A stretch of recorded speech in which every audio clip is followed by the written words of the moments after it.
Swinging a high drive into center field. Hits at the wall. It is gone! Casas does it again. It's gone! It's into the bullpen! This game is tied! This game is tied! He swings and rips one to center field. It's high, it's deep, it's back, it's gone! Sale winds, he fires. Swing and a miss, strike three, it's over! The Red Sox have won the World Championship! Heyo, welcome back to Play Tessie. It's episode 89 if you're listening on drop dates July 2nd. Episode 89 is the Tanner Houck episode, one of the last ones that we're doing with a player because there's like not a lot in the 90s, so we'll find something out. But this is the official podcast of Geriatric Debates, also known as the official Red Sox podcast of WEI. Before we get going, remember to hit that subscribe button wherever you're getting your podcasts, Apple, Spotify, or the Odyssey app. Hit the subscribe button, rate us 5 stars. Helps us out a ton. You could also check us out on YouTube. We're on WEI's channel. We got a Play Tessie playlist there where you can hit the thumbs up on our videos, which we would also love. Also, remember, check us out on the socials at Play Tessie on both Twitter and Instagram. Once again, I'm here with Sammy, and I'm here with Joe, who's filling in for Pat. Fellas, we are, as I said, drop day, July 2nd. It means we are in trade deadline month. It is time. And as we are recording this, the Red Sox are a game and a half out of a wild card spot. Now, they sold. Oh, sorry. They did not sell. They didn't sell anything last year. They just didn't really buy. They traded for Luis Urias. And last year at the deadline, they were a game out of a playoff spot. Just one. So, obviously, different regime leading. Heimblum was leading then. Craig Breslow is leading now. Craig Breslow has said that he wants to pick a direction. But I think, in the interest of being a game and a half out, I think we need to test the waters here. Kenley Jansen threw another scoreless great inning on Sunday to close out that game. His ERA now for the season is 2.22. After we worried about his health. His velocity seemed to be way down. It was way down. It was way down. We worried about him for a long time, but he has been huge for the Red Sox this year. And I feel like ever since the beginning of the season, we have talked about when the Red Sox trade Kenley Jansen. I need to do a vibe check with you guys. Sammy, I'll start with you. Where are you on the trade Kenley Jansen, I guess, meter? We'll call it a meter. Well, I think if Craig Breslow does trade Kenley Jansen, I think what the next move would be is to get all the players and just line them up and have Breslow and the rest of the front office just kick all of them right in the crotch, just nonstop. Because that's basically what they would be doing. If you take your veteran bullpen leader, closer, who's been absolute nails, and you trade him, especially for prospects, that is such a bad message to send to this team that, they're not the best team ever, but they're fun and they fight and they're in a playoff spot almost, like you said. So to answer your question, I do not want to trade Kenley Jansen. Earlier in the season, I thought it was inevitable that they would trade him. This team is not good enough to contend. Will they even be playing meaningful games near the deadline? I didn't really think so. I picked them to win 81 games and lose 81 games. Right now, they're on pace to do better than that. So I don't see how you could trade Kenley Jansen and justify it, barring some absurd return from the Padres or the Dodgers or something. Well, let me ask you a follow-up on that, because I think the Kenley Jansen conversation goes a lot deeper than should the Red Sox buy or should the Red Sox sell. We know that ownership has put a budget on this team. We don't know what the budget is. We don't know how much salary the Red Sox are permitted to add, if any. So I'll give you some options here, Sammy. Would you, let's say let's say John Henry has a budget on this team and they're not allowed to add any salary. They have to end up where they are now or less. Would you hold firm and don't make any trades and keep the roster as is? Would you trade additional prospect capital for your additions so that the teams trading them will eat salary so you don't have to add anything beyond the major league minimum? Or would you trade Kenley or Chris Martin, we'll say for this, trade someone making money from the bullpen, which is one of those two guys, to free up salary and then make your additions and bring the salary into those slots so you end up kind of around the same area? You have those three options. Which one are you picking? I'd go option 2. I think if you can find a way, if you're the Red Sox and Craig Breslow, and you can find a way to package, let's say, Yoshida, a guy who, decent bat, but doesn't do enough to warrant the money that he makes. If you can package his contract with prospects, yeah, you lose the prospect, but you free up a spot, you free up some money, and now you can make an addition in a spot that could help you this year, 2024, maybe beyond.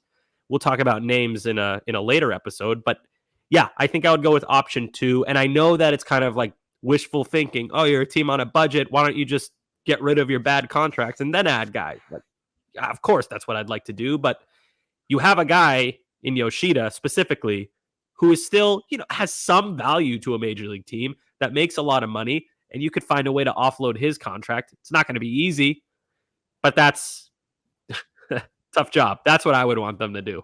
Good luck doing it. It's a difficult position to be in because I'll give you an example of a team that did just that, different than what you said, because you were talking about offloading Yoshida's contract. What I was which is obviously another option if they're able to do that. By all means, they should.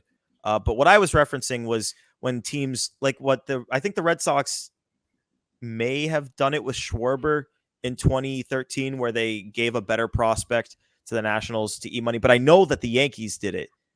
Sorry, I said 13. That was 21.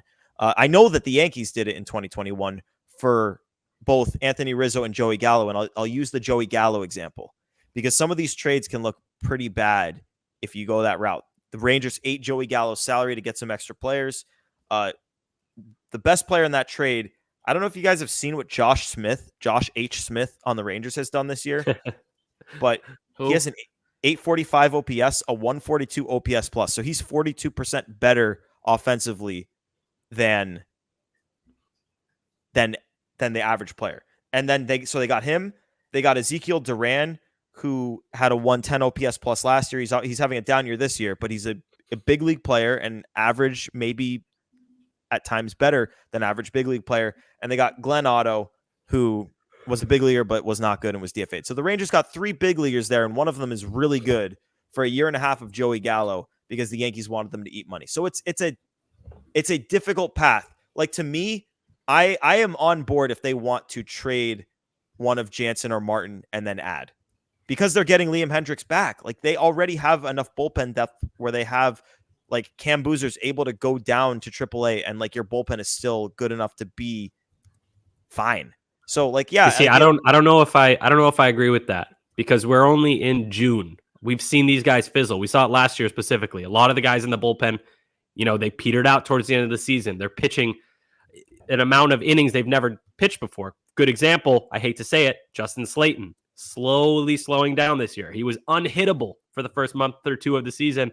Now, even today, he gave up a run today on Sunday as we record. So I think the bullpen is strong, certainly, but I don't think it's at a point where I can be comfortable trading away not just your closer, but now you're also talking the setup man in Martin. And I know he hasn't been great, but still, that's a reliable arm. So it's so hard for me to envision any kind of scenario where Kenley gets traded and then I feel good in terms of 2024 going ahead. It's such a loss. Like that, he's an anchor. Yeah, the idea really comes from a confidence standpoint on everyone else in the bullpen, because I think we all agree that the only spot for Kenley is in safe situations or any time in the ninth, whatever that may be. Now, if you trade him, that means you would be moving, a guy like Slayton to that closer role. How confident are you that he can get the final 3 outs of a game?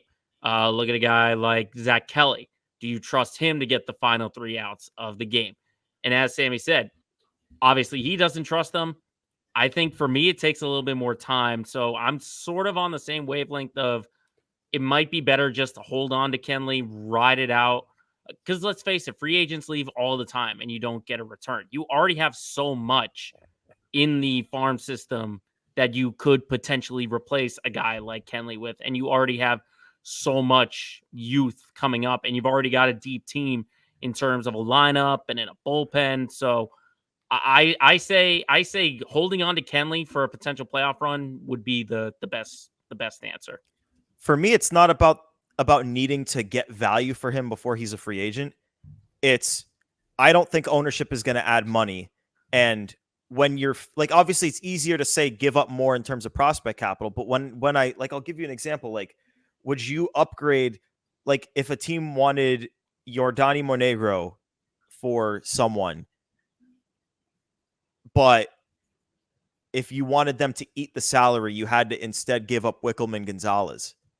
Like, is it really worth that when you've got, like, Joe, you're talking about, can Zach Kelly, can Chris Martin, or can Justin Slayton or whatever get the final 3 outs? Like, I think the goal here, Liam Hendricks thinks he's going to be back in August. So I think your goal But he hasn't pitched in like that's 2 another years. name. I'm not Yeah, saying, that's another I'm not name. saying Do you throw him trust right in there. I'm not saying you throw him in there. But I think, like, for a couple weeks, like, have He's Justin gotta Slayton have to, close, have maybe But- Chris Martin close. Like, for a couple weeks, like, then Liam Hendricks does what he's done for years.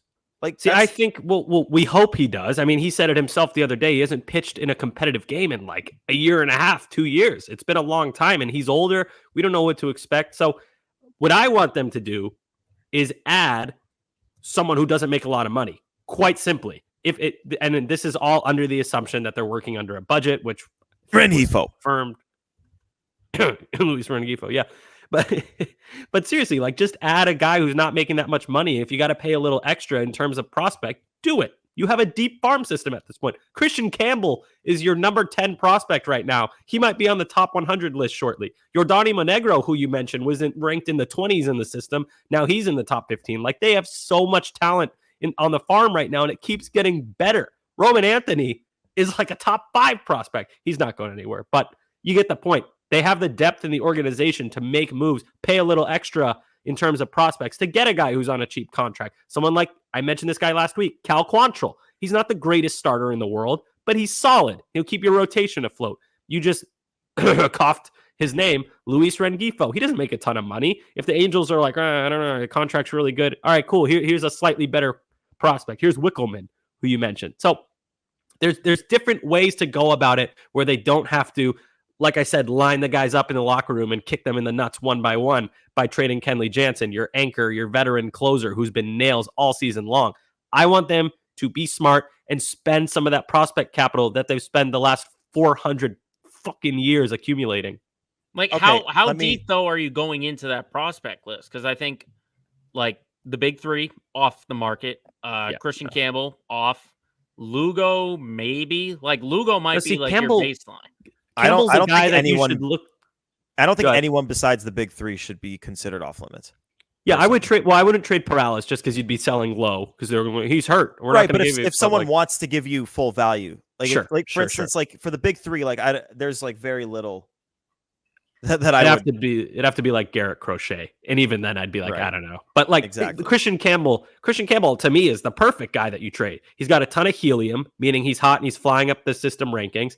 He's got a very violent swing that, you know, Red Sox fans don't want to admit this. Not everyone is sold on him yet. Does he look great right now? Absolutely. He's killing Double-A pitching. The numbers are great. But if you watch him, there's a lot of movement going on with that swing. So not everyone's sold on him. He's not a sure thing, but the value's higher than it's ever been, excuse me. So that's kind of a guy I would look to trade. I said the same thing about Wilyer Abreu last year, a guy who's he was 8th ranked at the time, and he was hot. That's a guy you look to trade, capitalize while their value is high. So as excited as I am about Christian Campbell, I think that's the perfect guy you look to move. Not saying you move him because you have to, but if there's an offer on the table, consider it. Yeah, like I would consider like anything, because like it's like I'm not going to trade him for a rental, but No. There are guys out there that I would listen for. I want to give you guys an example. I talked with Bradfo on Baseball Isn't Boring this weekend on the radio about we did a couple of Who Says No's, and one of them I put together.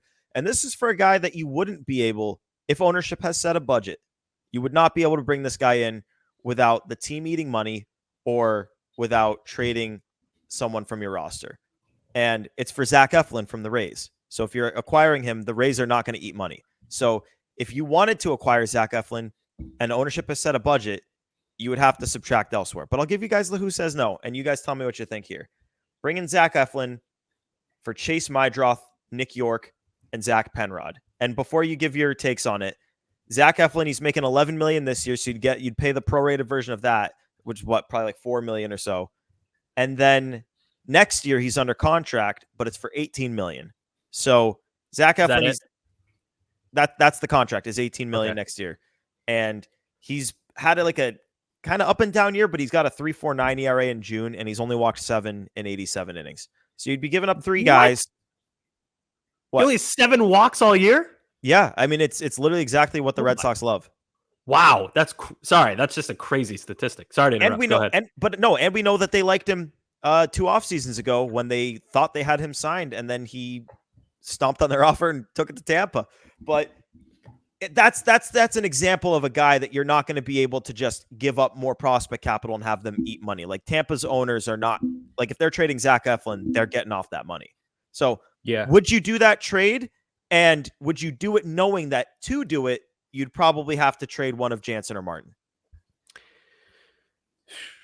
Yeah, see, that's kind of an exception I'd make. If I'm getting a legit major league starting pitcher with 2 years, a year and a half of control, who's walked 7 guys in whatever 80-something innings, mid-3s ERA, that makes the team better. I just don't think that you're going to get anything.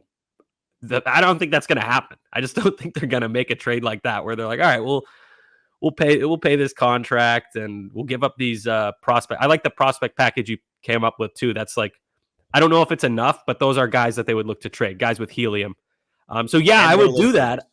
Yeah, I would do that, but I just don't. I mean, yeah, I don't think it's feasible with this restriction, this self-imposed restriction. We have to preface this entire conversation by saying every move we talk about, the way we're discussing it is under the guise of the Red Sox front office, John Henry specifically, is limiting everything the GM and front office does with this self-imposed budget. We hate it and think it's stupid and shouldn't be there, but we're not going to talk about it as if it doesn't exist because that's just wasting everyone's time. So right. To put a bow on this tangent, yeah, I would do that. Of course, Zach Eflin, that would be great. I just don't foresee anything like that happening. Well, it truly is it shouldn't not be said. I'm glad you said it, that these discussions that we're having them in a completely different way than we previously have had them, than we had them like in 2018 or any of the prior deadlines prior to this change in philosophy that happens, I guess, in 2019 or so from Red Sox ownership. But yeah, you have to be realistic with the trades that you're putting together. You can't just say Red Sox should trade for Vlad Jr., who is making just under $20 million this year, and make a trade like that without the understanding of the Red Sox ownership. John Henry has imposed a budget. And if you're going to take on a deal like that, or anyone else who's making, God, probably anything more than like 6 or 7 million this year, like you're going to have to either pay whatever to get that team to eat money, or you're going to have to subtract salary in some other way. And it sucks. It's unfortunate, but that's just the cards that Red Sox fans have been dealt. That's the cards that Craig Breslow has been dealt. I think it's stupid. No one thinks that this team should have a self-imposed budget, but it is self-imposed. But that's just where we're at. I would I'm pretty much on the same wavelength as Sammy. I would love to see that move. I think the prospect deal is really good. And Eflin is a guy where, if you remember in free agency, like he's got the Boston connection, but ultimately the deal breaker for him was that the Rays were more competitive. So he turned down essentially to go to his hometown versus a winning team. So you'd have someone who at least would have like some kind of positive sort of feeling of being on the Sox, and not sort of a reluctance if I'm just here because of I met the budget lines, that kind of stuff. So I agree. I would make the move, but I don't see it as realistic. I would love for it to happen. Maybe ownership can prove us wrong, but that would be the kind of move they'd have to make to get fans excited for what potentially could be at the deadline. I also think Tampa could probably get a premier prospect for a guy like that. Like, I don't know, dude. 18 mil on the deal next year. Like he has not been an $18 million pitcher this year. As good as the walk numbers have been. Like I gave you that mid-3s ERA, that 3.49. That's just in June. Yeah, we're in June. Jesus. We're starting July, but he hasn't thrown. I think his ERA, I'll pull it up right now, but it has 3.9. 3.92. So like that's not an $18 million pitcher. So you got to remember, his FIP is much lower. His FIP is 3.6. And like, obviously you'd be getting a 1-year deal. So like, it's not like you're investing like 3-4 years down the road and taking on a ton of risk there. But I mean, if he's going to pitch to a close to 4 ERA and make 18 mil, I don't think they're necessarily going to get they're not going to get a top 100 guy for that. They could get a package of guys. Like, look what they got for Glasnow. Like Pepio is a pretty good pitcher, and that's Tyler Glasnow. That's like a top 40 prospect though. Pepio wasn't he was really highly ranked. Yeah, he was great. Okay, maybe a bad example. But Glasnow was I like get what you're saying. Pitcher. Yeah, I get what you're saying. I don't know. It's starting pitching, man. It's the most valuable thing in baseball. Starting pitching and elite catching prospects. It's like everyone wants them. So, yeah, I don't know. It's a tough conversation. If I'm the Red Sox, I would do it. I just don't think it's feasible with the self-imposed restriction. How stupid is this that we have to have this whole conversation with that caveat? Yeah, it's crazy. I mean, the idea also is if you're going to add to starting pitching, you don't want to do anything because this could be a deadline like we saw in 22 where they're in the middle of buying and selling, where they bring in Tommy Pham and Eric Hosmer, but they're selling off Christian Vasquez. So they could absolutely, it could be even more realistic to see them ride it in the middle. They could buy into a starting pitcher, an Eflin type, but they could also sell off someone like a Kenley Jansen. So it is plausible, but that would be a terrible move to make, is to bring in a starting pitcher to get your rotation better, but your bullpen gets weaker by trading your closer. The way you got to look at it, if they were to do it, is you get a sure bet starting pitcher you can trust to not only eat innings, but give you quality innings. And in the process, like, you downgrade from Jansen to whatever Hendricks can give you. And like, obviously it's not ideal, but it's worth it to get that caliber of starting pitcher. Again, really fucked up that we have to have the conversations like this, because it's not the way it was and it's not the way it should be. And it's not the way it has to be, but it's just the way it is. We must protect John Henry's money at all costs. It's the only thing I care about. It's fucked up, dude. It's seriously, I hate it so much. I really do. Like, because we should just be able to say, would you do Zach Eflin for these prospects? And like, obviously the Red Sox will pay money because the Red Sox are the Red Sox. But yeah, go back 10 years. Absolutely. What was my first reaction to Eflin, other than being shocked at the lack of walks? I said, what's the contract? Yep. So we have to think about that crap. It's so... it's the only sport without a salary cap. Yet, of all the Boston teams, we have to treat the Red Sox like they're on the tightest budget of all of them. It's so... we'll see. I'm glad that because Bradfo liked that trade proposal too. I'm glad we got that one on air here. It's going to be interesting. It's going to be like, quickly before we move to enough said, scale of 1 to 100, with 100 being you're buying everything and 1 being you're trading every rental you have and more. Where are you guys right now? Sammy, 1 to 100. Where are you on the buy sell scale? 60 in terms of buy. I think they should buy modest additions. I like Rengifo a lot. I think Rengifo and Quantrill are going to be the two guys that I want them to go after. One pitcher and one right-handed switch hitter, one right-handed bat. So 60, not exactly a fun answer. Joe? I'll go a little bit higher than that. I'll go 7. I think this team has proven enough that they're capable of being buyers. Just add a tiny piece here and there. You know, they don't have to be a full 10 where you have to buy into the biggest star ever, but just get a tiny little addition. Tiny little addition. One move can make such a big difference. What about Luis Urias? Think he's available? Shut up. I was so excited when they got him. I'm like, this guy was sick in Milwaukee. Dude, yeah, I was there. I was right there with you. We were like the only two preaching that. And like, I don't think we were like wrong, because like it was an addition at a place where they needed an addition and people just didn't care because he had shitty stats. But like, I don't know. That team just wasn't like, they could have gotten Jose Altuve at second base and probably not made the playoffs. Yeah, it didn't even matter in the end. It fell apart. But yeah, I mean, for me, I'm kind of right there with you guys. I'm at a 65 out of 100. Like, it's just a couple of losses sway me right back below the 50 mark. And if they sweep the Marlins, I'll be like at a 78. Like, it's just they're going to have to play well going into the deadline. This is why you have to watch the record, the games back, because it's not about, like, you can start if you're not a big standings watcher, you can start ignoring that again after the deadline. But right now, it's like they're paying close attention to the FanGraphs odds. They're paying close attention to the standings and how far back or in front they are for a wild card spot. So every game matters so much. It feels like it's just like last year. But let's move into some Nuff Said. Does anyone want to go first? Anyone have anything in particular? Yeah, I got one. I thought this was interesting. It's a tweet from Brooksgate, which if you're a baseball fan, you got to be following Brooksgate. It's this account that kind of just puts up weird statistics. And this one caught my eye. So we talk about the Red Sox being mid, call them the Mid Sox for 3 years now. We've been calling them that because they're at 500 so often.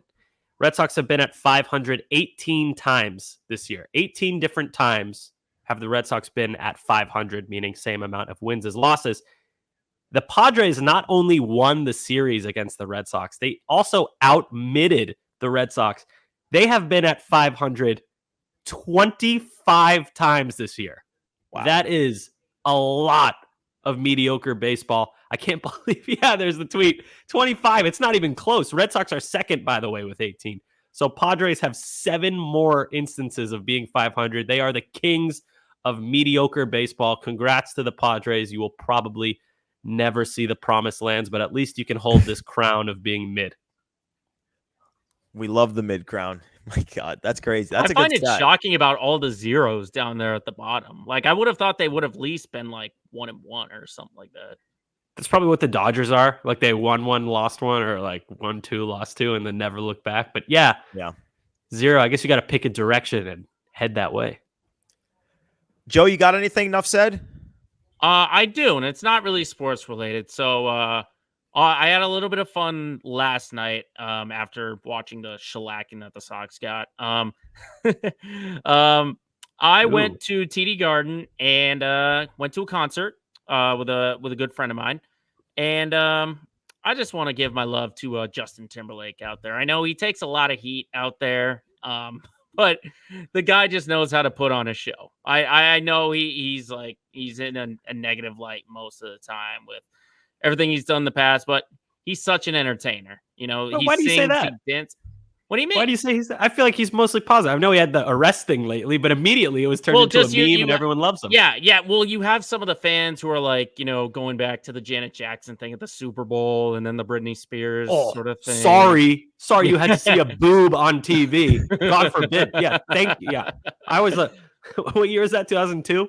That was like 2000. I think that was the Patriots win over the Eagles first time. So that was like 2004. I was like 6 years old. I was like, whoa, what is that? Sick. Thank you, JT. Yeah, well, I'm just saying that's how people see him in a negative light. I, for one, have seen him in a positive light, and he's such an incredible entertainer. The singing, the dancing. I thoroughly enjoyed the concert. I thoroughly enjoyed him as an entertainer. It was so cool at the end. He had this rotating stage that sort of came out, and he was basically like hanging down from the ceiling and was performing on this floating stage. So love to JT for putting on a great show Saturday night. That was so funny when he got arrested and like the first line was, "This is going to ruin the tour." What tour? Yeah, and then the cop had no idea who he was. What? Yeah, like, how do you not know? Dude, I'm so bad at recognizing people's faces in person. There's no chance I wouldn't know who Justin Timberlake was. It's not even my kind of music, but it's JT. Come on, fuck, Sox. That was one of my favorite Nuff Saids ever. Joe's just like, I gotta shout out Justin Timberlake. The singing, the dancing, it's just immaculate. And what? Just I gotta shout out Justin Timberlake. Gotta act too. Gotta make sure we shout out Justin Timberlake. Yeah, great actor, and he got custom sneakers from the Celtics. Like, check out these bad those boys. Were sick. Yeah, very cool. Got the trophy. Way, the TD Garden sticker on the side. I love that. It's probably an ad. It's beautiful. Very cool. Those are icy. All right, I'll give you guys mine, and then we'll get on out of here. Mine. So I was at the Sox game on Sunday with my dad. And it's like the third inning, and he turns over to me. He goes, "Now, what does Hawk Tua mean?" Oh no! Oh my God. Oh no! Did you tell him? No, I was like, I'm not telling you that. You could look it up yourself. I'm not telling you that. I had a similar experience. Well, luckily it wasn't in person, but this is like probably like 15 or 16, whenever Justin Bieber was really popular. And my mom just texts me. She texts me. She goes, "Hey, Sam, I was reading a TMZ article about Justin Bieber. What is pegging?" Oh, what? I was like, "Oh, you really want to know?" And my mom's like, tell "Yeah, her?" tell me."